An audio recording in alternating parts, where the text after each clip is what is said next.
pastors is a servant of God, that they offer their life in serving God even in the times of persecution and temptations.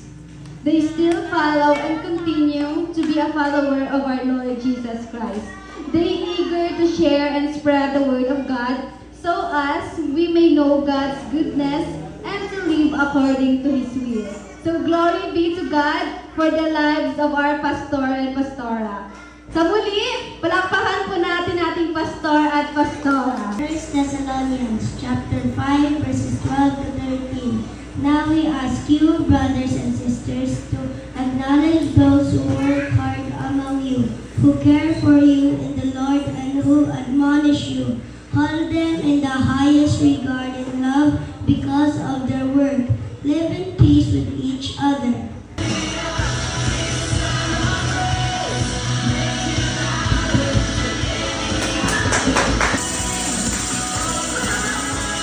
Regents of God's Love Worldwide Ministries and Mission Incorporated, Mahilo Makato Aklan. Certificate of Recognition. This certificate is awarded to Reverend Loveling T. Tabigi and Bishop Ermito T. Tabigi in appreciation for your outstanding service and dedication to our church ministry and community. Ano ra ako na appreciate ninyo, kapasalamat din ako kinyo sa inyong kabuhi. Napasalamat ako sa mo, ulit ko na pwede na kamong daywa nga kapay nga tawan po yung nagyayawas, mahabang kabuhi nga abo pagit niya mga kagad yung mawas pagi sa mga kabuhi. Ay, naman ba mag-iin yung bless ako at ako sa bilog sa mga tao na kaibahan ko in every season sa among kabuhi. At salamat din dahil nagit ka mo sa among pamilya. Kabuhi nga ako niya, mamahon, mabang-up. Kaya malapat na kasi ating puri nila sa kasir. Kalooban natin siya ng papulit at salamat sa biyaya sa kanya nagmumula.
Ako na batsaga ng pag-care ako ay na-bless dahil kayo na kamo nung start na nag-response no.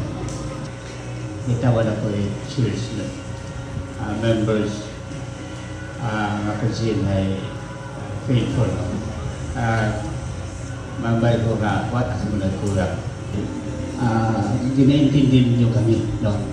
Gaya na akong ginapasimatan inyo nga kung siya ay nagpapadento mo ang malipayon kami kung siya iya ka mo sa church. You are responding to the Word of God. Amen? Kung wa ka mo nag-respond sa Word of God ay hindi kita tanan mag-endure. Right? Hindi kita maka-endure. Ngani ay dagayawon gido Ginoo, ginataas ko gido Dios, ginapasidonggan ko gido Ginoo nga sa amon ministry ay wa kami nagakalisod. Wa kami nalisdi. Maugan dahil you are submissive and you are obedient. Amen. You are learning so much in the Lord. You are not hard-headed.